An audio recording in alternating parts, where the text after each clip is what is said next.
Johnny, Johnny, yes, Papa. Eating sugar, no, Papa. Telling lies, no, Papa. Open your mouth, ha ha ha. अगर यहां हम उस बच्चे को देखें तो बच्चा बड़ा नॉटी है। यही जोनी एक नॉटी बॉय की तरह से प्रेजेंट होता है एक नए वर्क में जिसका नाम है द इडियट बॉय। मैं आपको बता दूं बड़ी ही इंटरेस्टिंग कहानी है, बिकॉज ये पर्टिकुलर पोएम कहां पे पब्लिश हुई थी 1798 में in lyrical ballads by William Wordsworth and Samuel Taylor Coleridge. तो कॉलरिज और वर्ड्सवर्थ का जॉइंट वर्क था। दूसरी बात हम यहाँ पे क्या देखते हैं कि यही बच्चों स्टार्टिंग बनी थी रोमांटिक मूवमेंट की, यानी कि रोमांटिक मूवमेंट के शुरू होने में सबसे पहले सबसे बड़ा कंट्रीब्यूशन किसका है? लिरिकल बैलेट्स का। तो इन लिरिकल बैलेट्स में एक particular ballet the idiot boy as a poem एक लिरिक के रूप में वहां पे थी। ये बेसिकली एक नैरेटिव पोएम है। यहाँ पे विलियम वर्ड्सवर्थ इस इडियट बॉय यानी जोनी के बारे में कुछ बता रहे हैं जो कि बड़ा जबरदस्त है, इमोशन से भरा हुआ है। मैं आपको बता दूं ये पर्टिकुलर पोएम 453 लाइंस में है और 453 लाइंस में भी पर स्टेंजा 5 लाइंस हैं, जो कि एक पर्टिकुलर मीटर में तो नहीं है लेकिन फिर भी कहीं ना कहीं उसको फॉलो करती हैं। एक न्यू इनोवेशन यहां पे किया गया था मीटर के रूप में। तो बच्चों चलते हैं इस कहानी की तरफ कि इस पर्टिकुलर कहानी में ऐसा क्या इंटरेस्टिंग है जो मैंने इसको आपके लिए चूज किया।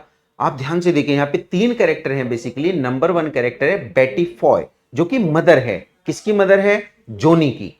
और जोनी यहाँ पे बेटा है और यही मेन कैरेक्टर है द इडियट बॉय, यानी कि प्रोटैगोनिस्ट यहाँ पे कौन बना? जॉनी।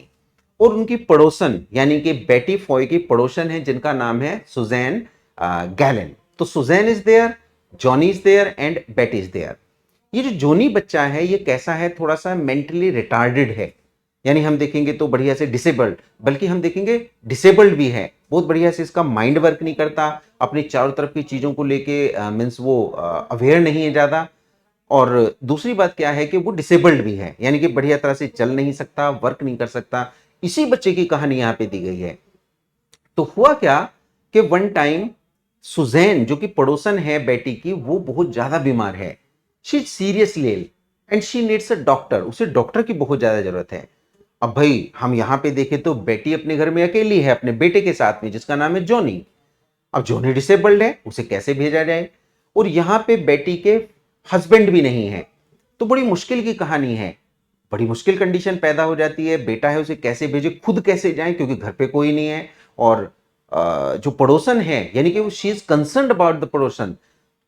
सबसे बड़ी बात क्या है कि वो अपने बेटे से प्यार करती है, अपने घर से प्यार करती है, लेकिन वो कंसर्न्ड किसके बारे में है? अपनी पड़ोसन के बारे में, यानी कि वहां भी उसकी इमोशंस हैं। अब वो क्या करती है, जब फाइनली उसे कोई रास्ता नहीं मिलता तो वो अपने बेटे को ही तैयार करती है जिसका नाम है जॉनी। जॉनी को तैयार करती है और बेसिकली क्या करती है, उसको एक पोनी पे बैठाती है। पोनी का मीन्स हम यहाँ पे देखेंगे छोटा टट्टू।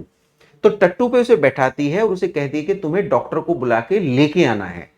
अब जोनी वहां से चल पड़ता है। जोनी को बहुत ज्यादा नहीं पता है बट स्टिल वे समझते हैं कि इतना वो समझ गया है कि मुझे डॉक्टर को लेके आना है। जोनी वहां से चला जाता है।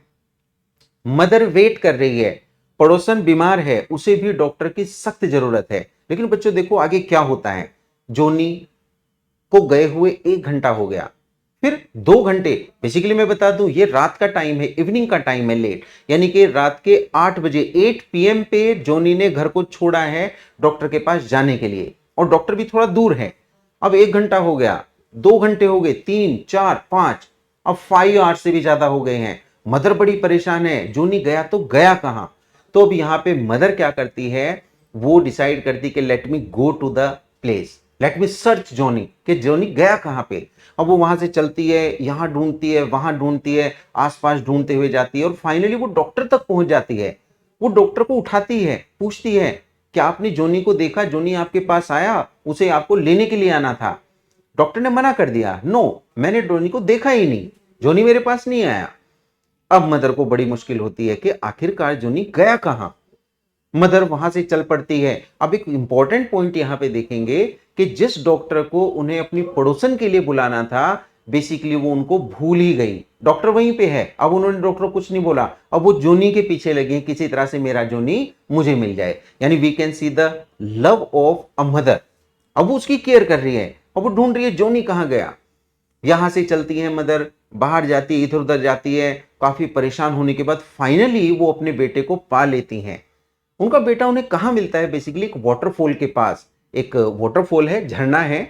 वो बच्चा क्या कर रहा है कि उसने पोनी से अपना उतर के वो झरने को बड़ी आराम से देख रहा है।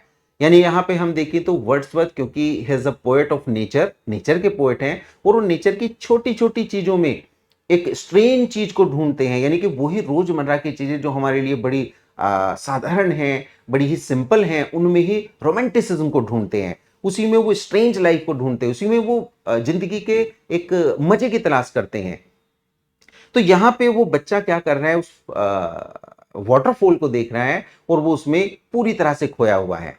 वहां पे हम पोनी को देखे, पोनी अपना चढ़ने में लगा हुआ है एंड एवरीथिंग इज फाइन। वो बच्चे को लेती है, बच्चे से पूछती है what why have you been here. बच्चा कोई जवाब नहीं देता क्योंकि वो नेचर में खो चुका है। अब वो उसको वहां से लेके चलती है, तभी वो देखती है कि जो पड़ोसन बीमार थी अब वो रिकवर हो गई है, इस टेंशन में कि बेटा जोनी कहाँ गया, और वो भी वहां तक पहुंच गई है। अब तीनों के तीनों रीयूनाइट हो जाते हैं। यानी सबसे बढ़िया बात हम क्या देखते हैं कि चीजें कैसे कैसे बदलती हैं, एक नेचर को लेके या फिर हम देखें एक नेसेसिटी को लेके। मदर पड़ोसन के बारे में भी कंसर्न है, अपने बच्चे के बारे में भी कंसर्न है, और टोटल आपस में जुड़े हुए हैं। फिर फाइनली वो क्या करते हैं, तीनों वहां से अपने घर की तरफ चल पड़ते हैं और अपने घर पहुंच जाते हैं। सो गाइज, ये कहानी थी द इडियट बॉय की, जो कि लिरिकल बैलेट्स में पब्लिश हुई थी 1798 में, and composed bye William Wordsworth, 453 lines in 5 line stanza form. तो इसको आप एज एन नैरेटिव पोएम देख सकते हैं। इफ यू लाइक दिस, अगर आपको ये पसंद आई है तो ऑब्वियसली इसको शेयर करें, सब्सक्राइब करें और आगे बढ़ाएं। Thank you so much.